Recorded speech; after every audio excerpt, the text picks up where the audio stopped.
Bon, cette vidéo, elle est là juste pour te faire péter le crâne, te faire péter le cerveau, donc écoute et reste là. On va parler de la création de réalité. Aujourd'hui, tu vis dans une certaine réalité. Tu habites dans une ville précise, tu as un job, un business, tu as un cercle d'amis, un conjoint, une conjointe, tu as une réalité avec des limites. Ok, on va appeler ça la réalité petit a. C'est ta réalité. À cette réalité, il y a des émotions, des habitudes, des routines. Tu vas toujours, je sais pas, à la même salle de sport, tu manges généralement les mêmes aliments, tu t'habilles avec les mêmes habits, etc. C'est une réalité. C'est un monde que tu t'es construit et généralement, tu es bien. Et si tu es sur cette chaîne, si tu nous écoutes, c'est que tu veux plus. Un processus d'éveil, de changement. Tu aimerais peut-être être en couple, gagner plus d'argent, te transformer, guérir d'une maladie, perdre du poids. Bref, tu veux changer de réalité. C'est là où ça devient intéressant. Rapproche-toi, écoute. Afin de changer de réalité, il faut comprendre les constituants, les briques en fait d'une réalité. Je vais t'en donner quelques-unes. Et si tu veux toutes les avoir, tu iras rejoindre notre magnifique académie Éveilmatique. La première brique, ce sont les pensées. À ta réalité, il y a tout un flot de pensées. Donc déjà, il faut que tu changes les pensées. Ensuite, il y a des émotions. Si tu regardes bien, tu es toujours dans les mêmes émotions. Il y a des gens qui sont tout le temps dans le stress. Donc, ils ont une réalité stressante. Ils ont tout le temps des accidents, des incidents. Il arrive toujours des galères parce qu'ils ont toujours des émotions de stress. Par loi d'attraction, on va tirer ça. Donc, émotions, pensées, les habitudes. C'est quoi ton miracle morning? Moi, ce matin, j'étais au sport et c'est une nouvelle habitude que j'essaie de créer parce que je suis en train de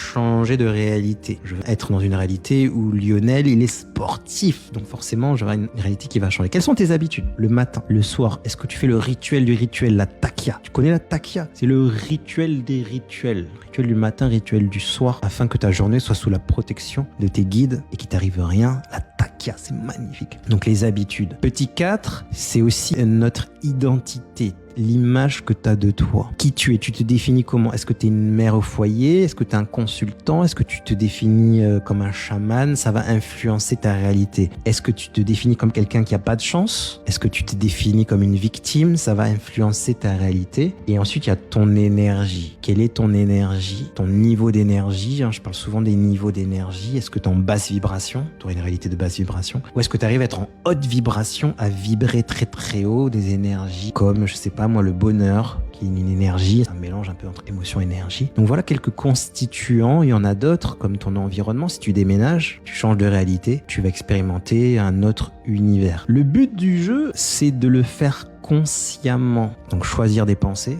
consciemment, choisir tes émotions consciemment, choisir de nouvelles identités consciemment, choisir de nouvelles habitudes consciemment. Et déjà avec ça, tu peux déjà t'en tirer, tu peux déjà commencer à créer une nouvelle réalité où peut-être tu as plus de succès, plus de réussite, tu reçois plus d'amour, les gens sont plus sympathiques. Et si tu le fais vraiment, tu vas vraiment avoir l'impression de plus être dans le même monde, puisqu'on est dans un monde quantique.